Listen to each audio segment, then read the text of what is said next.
નમસ્કાર, વામજા એજ્યુકેશનમાં આપ સૌનું હાર્દિક સ્વાગત છે। મિત્રો, આજના વિડીયોમાં આજના લેક્ચરમાં આજના ટોપિકમાં આપણે ધોરણ 7 વિષય વિજ્ઞાનનો પાઠ બીજો પ્રાણીઓમાં પોષણનો ભાગ બીજો એટલે કે બીજો પીરિયડ જોવાના છીએ।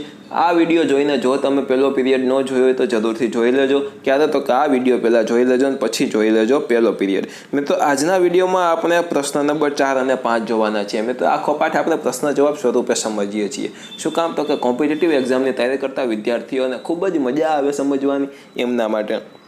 ધોરણ 7માં અભ્યાસ કરતા વિદ્યાર્થીઓને 100% ગેરંટી આપું છું કે આખો પાઠ પ્રશ્ન જવાબ સ્વરૂપે પણ સમજાઈ જશે। ચાલુ કરતાં પહેલાં જો તમે આ ચેનલને સબસ્ક્રાઈબ ન કરો, સબસ્ક્રાઈબ કરીને બેલ આઇકન દબાવી દેજો, વિડીયોને લાઇક કરજો તથા તો શેર કરજો। જો ચાલો ચાલુ કરીએ। સૌ પ્રથમ આપણે સમજીએ વ્યાખ્યા આપો। આપણી સમક્ષ પ્રશ્ન નંબર 4 આવી ગયો છે। સૌ પ્રથમ વ્યાખ્યા છે ખોરાકની, તો કે શરીરને પોષક તત્વો પૂરા પાડતા પદાર્થોને ખોરાક કહે છે। મિત્રો, જે પદાર્થો શરીરને પોષક તત્વો પૂરા પાડે તેમને આપણે ખોરાક કહીએ છીએ। ત્યારબાદ આવે પાચન, તો કે શરીરમાં ખોરાક દ્વારા લીધેલા જટિલ ઘટકોનું સરળ સ્વરૂપમાં રૂપાંતર થવાની ક્રિયાને પાચન કહે છે। મિત્રો, શરીરમાં ખોરાક દ્વારા આપણે ખોરાક લીધો એ મિત્રો જટિલ સ્વરૂપમાં લે, દાખલા તરીકે રોટલી ખાધી જટિલ સ્વરૂપમાં લે, હવે એને પોચો બનાવે, પાચન કરે અને સરળ સ્વરૂપમાં એમનું રૂપાંતર કરે। આ સરળ સ્વરૂપમાં રૂપાંતર થઈ ગયા પછી પચવામાં સહેલો પડે, એટલે મિત્રો સરળ સ્વરૂપમાં રૂપાંતર કરવાની ક્રિયાને આપણે પાચન કહીએ છીએ। ત્યારબાદ મિત્રો પોષણ જોઈએ। સજીવો દ્વારા ખોરાક ગ્રહણ કરવાની અને શરીરમાં કાર્યશક્તિ મેળવવા માટે ઉપયોગમાં લેવાની પ્રક્રિયાને પોષણ કહે છે। મિત્રો, આપણે જે ખોરાક ગ્રહણ કરીએ આ ગ્રહણ કરવાની ક્રિયા અને જે ખોરાક ગ્રહણ કરેલો છે એમાંથી પોષક તત્વો ઉપયોગમાં લેવાની ક્રિયાને મિત્રો પોષણ કહે છે।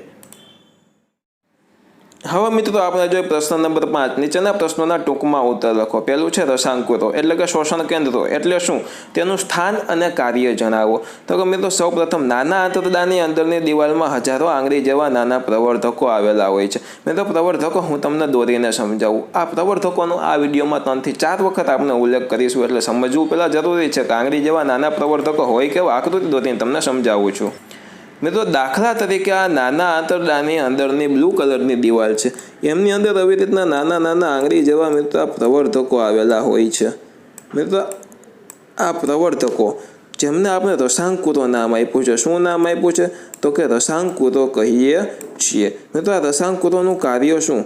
તો કે મિત્રો, આપણે જે ખોરાક ખાઈએ છીએ એ નાના આંતરડામાં જાય, નાના આંતરડામાં મિત્રો ખોરાકમાંથી પોષક તત્વોનું શોષણ થાય। શોષણ કોણ કરે? તો કે આ નાના આંતરડાની જે અંદરની દિવાલ હું જ્યાં લાઈન કરું છું, આ અંદરની જે દિવાલ છે મિત્રો એ નાના આંતરડાની જે અંદરની દિવાલ છે ખોરાકમાંથી પોષક તત્વોનું શોષણ કરે। મિત્રો, આ જે નાના આંતરડાની અંદરની દિવાલ છે એની સપાટીમાં વધારો કરવાનું કાર્ય કરે। એટલે શોષણ ખાલી આટલી દિવાલ કરતી હોય એને બદલે ભેગા રસાંકુરો છે એની સપાટી પણ શોષણ કરવામાં મદદરૂપ થાય, એટલે કે શોષણ સપાટીમાં વધારો કરે છે। આવા મિત્રો અસંખ્ય રસાંકુરો આવેલા હોય છે। કેટલા? તો કે અસંખ્ય રસાંકુરો આવેલા હોય છે। જોઈએ હવે જેમનું સ્થાન જોઈએ આપણે, તો કે રસાંકુરો નાના આંતરડાની અંદરની દિવાલમાં આવેલા હોય છે, અંદરની સાઈડ। જેમનું કાર્ય તો કે રસાંકુરો પાચિત ખોરાકની શોષણ સપાટીમાં વધારો કરે છે, આથી નાના આંતરડામાં ખોરાકનું શોષણ સરળતાથી થાય છે। મેં કીધું તેમ કે પાચિત ખોરાકની શોષણ સપાટીમાં વધારો કરે અને આથી નાના આંતરડામાં ખોરાકનું શોષણ સરળતાથી મિત્રો થઈ જાય છે। હવે મિત્રો, આપણે જોઈએ પ્રશ્ન નંબર 2। આપણને ગ્લુકોઝમાંથી શા માટે તાત્કાલિક ઉર્જા મળે છે? પહેલાં મારી ભાષામાં સમજાવું મિત્રો, આપણે ગમે તે ખોરાક ખાય એ જટિલ સ્વરૂપમાં હોય, એમનું મિત્રો પહેલાં સરળ સ્વરૂપમાં રૂપાંતર થાય। આ સરળ સ્વરૂપમાં રૂપાંતર થવા માટે થોડીક વાર લાગે। આ સરળ સ્વરૂપમાં રૂપાંતર થઈ અને એમાંથી મિત્રો આપણે પોષણ મેળવીએ છીએ, પરંતુ ગ્લુકોઝ છે એ કાર્બોદિતનું એક સરળ સ્વરૂપ જ છે, એટલે મિત્રો એમને કંઈ પચાવવા માટેની જરૂર પડતી નથી, ડાયરેક્ટ સરળ સ્વરૂપ જ અંદર જાય છે। આ સરળ સ્વરૂપ મિત્રો આપણા લોહીમાં ભરી અને કોષો સુધી પહોંચે છે અને ત્યાં ડાયરેક્ટ મિત્રો ઓક્સિજનની હાજરીમાં તેમનું દહન પામી, ઓક્સિજન સાથે મંદ દહન પામી અને મિત્રો એમાંથી શક્તિ મુક્ત થવા માંડે છે, ઉર્જા મુક્ત થવા માંડે છે અને એ ઉર્જા આપણે કાર્ય કરવામાં મદદરૂપ કાર્ય કરવામાં આપણને ઉર્જા મદદરૂપ આવે છે। મિત્રો, હવે જોઈએ આપણે આમાં લખેલો છે તેમ, તો કે ગ્લુકોઝ કાર્બોદિતનું સરળ સ્વરૂપ છે। ગ્લુકોઝને ખોરાક તરીકે લેવાથી તેનો પાચનના તબક્કામાંથી પસાર થવાની જરૂર પડતી નથી, કારણ કે તે પહેલેથી જ સરળ સ્વરૂપ છે।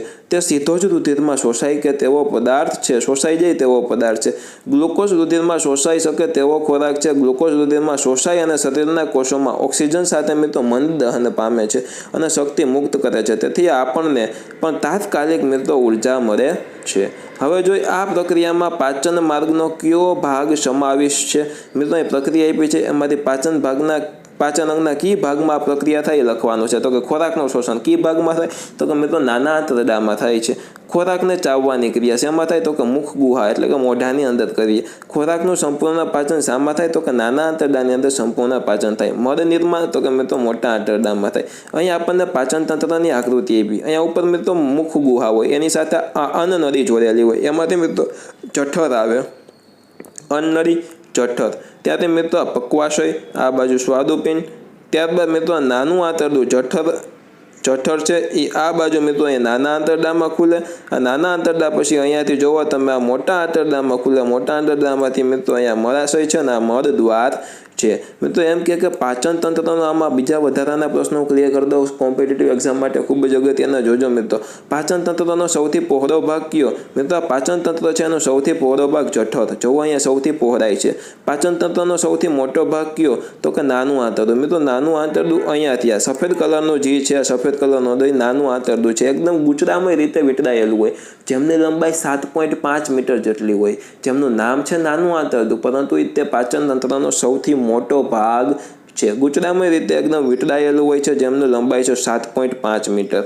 ત્યારબાદ મિત્રો હવે મોટું આંતરડું. નાનું આંતરડું મોટા આંતરડા સાથે જોડાયેલું. મોટું આંતરડું છે નાના આંતરડા કરતાં પહોળાઈમાં જાડું હોય છે અને ટૂંકું હોય છે નાના આંતરડા કરતાં. હવે જોઈએ મનુષ્યના પાચન અંગો. તો કે સૌપ્રથમ મુખ ગુહા, મોઢાથી ચાલુ કરવાનું. પહેલાં ખોરાક આપણે મુખ ગુહા એટલે મોઢામાં જાય. ત્યારબાદ અન્નનળી મારફતે જઠરમાં જાય. જઠરમાં વલોવાઈને નાના આંતરડામાં જાય. નાના આંતરડામાં જે પોષક તત્વોનું શોષણ કરે. ત્યારબાદ ખોરાક મોટા આંતરડામાં જાય. મોટા આંતરડામાં મિત્રો વધેલું પાણી હોય. ખોરાક જે પચી ગયેલા ખોરાકમાં પાણી વધે અને અમુક ક્ષારો વધે. એ પાણીનું અને ક્ષારોનું શોષણ મોટા આંતરડામાં થાય. પછી જે કચરો વધે એ મળાશયમાં જાય અને ત્યારબાદ મળદ્વાર દ્વારા આપણે નિકાલ કરીએ. આગળ જોઈએ.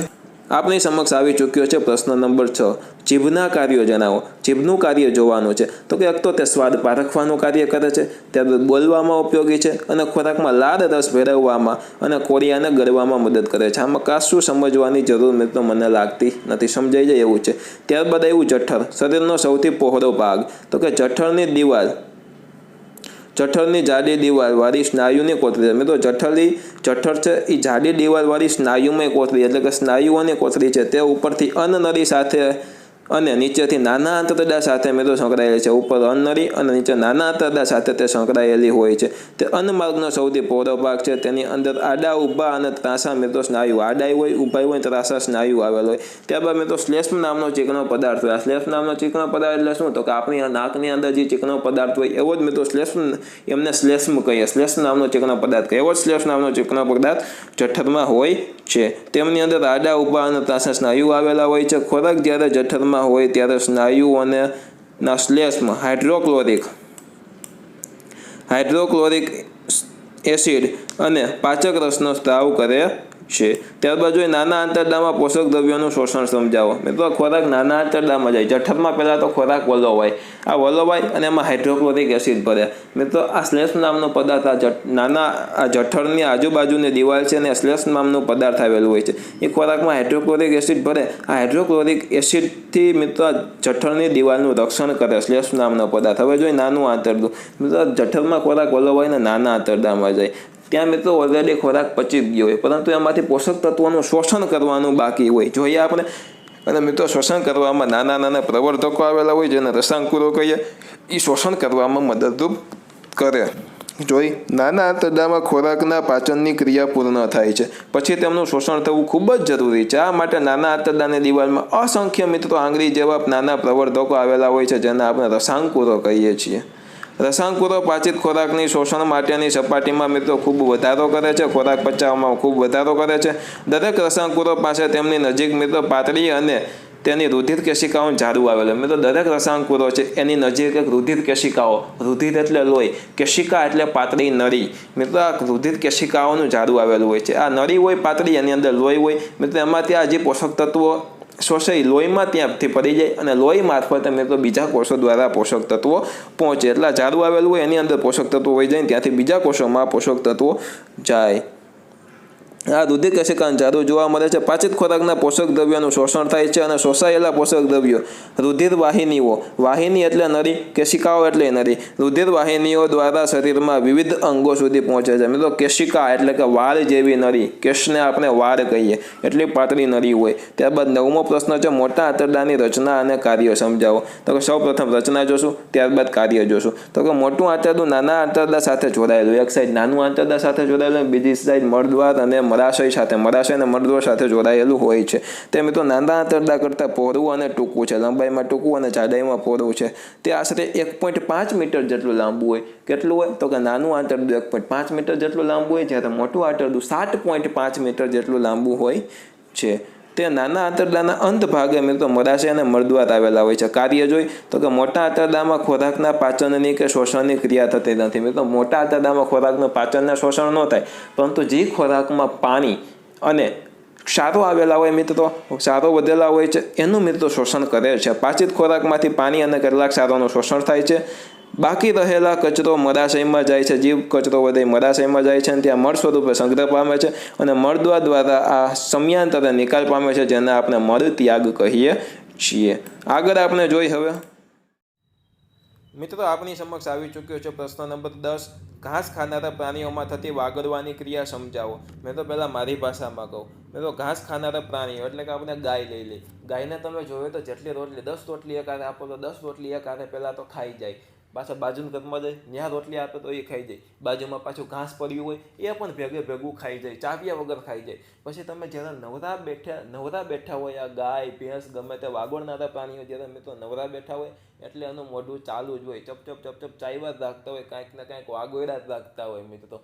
આમ તો વાગોળવા માટેનો ખોરાક પાછો એના મોઢામાં આવ્યો કેવી રીતના? તો કે મિત્રો આપણે જે કાંઈ વસ્તુ એમને આપીએ છીએ, જે કાંઈ ખોરાક આપણે એને આપીએ છીએ મિત્રો, આ ખોરાક એ ગાય કે બીજા વાગોળનારા પ્રાણીઓ છે એ ડાયરેક્ટ પહેલાં તો એના શરીરમાં અંદર જવા દે છે. આ અપાચિત ખોરાક હોય છે, પચેલો ખોરાક હોતો નથી. એમના જઠર પાસે મિત્રો મળાશય આવેલું હોય છે, ત્યાં ખોરાક જમા થાય છે. એમાંથી મિત્રો જ્યારે પ્રાણી નવરું બેઠું હોય ત્યારે નાના ગોળા સ્વરૂપે ફરી પાછો તેમના મોઢામાં એક ખોરાક આવી જાય.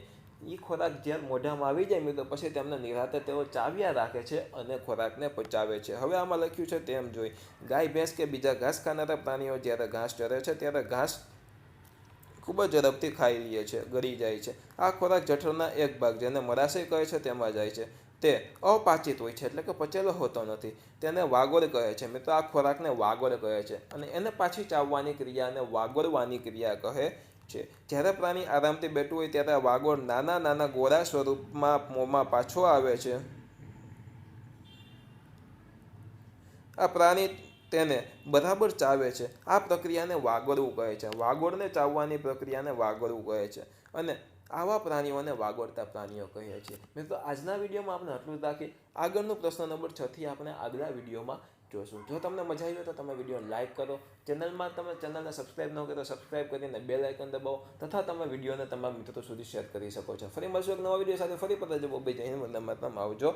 ધન્યવાદ. કોમ્પિટિટિવ એક્ઝામને લગતા વિડીયો આવ્યા તમે અનએકેડમી એપમાં પણ જોઈ શકો છો. અનએકેડમી એપમાં વિડીયો જોવા માટે આપ સૌ પ્રથમ પ્લે સ્ટોરમાંથી અનએકેડમી એપ ડાઉનલોડ કરો અને ત્યાં શિવમ વામજા સર્ચ કરો. આ તમામની લિંક મેં ડિસ્ક્રિપ્શનમાં પણ આપેલી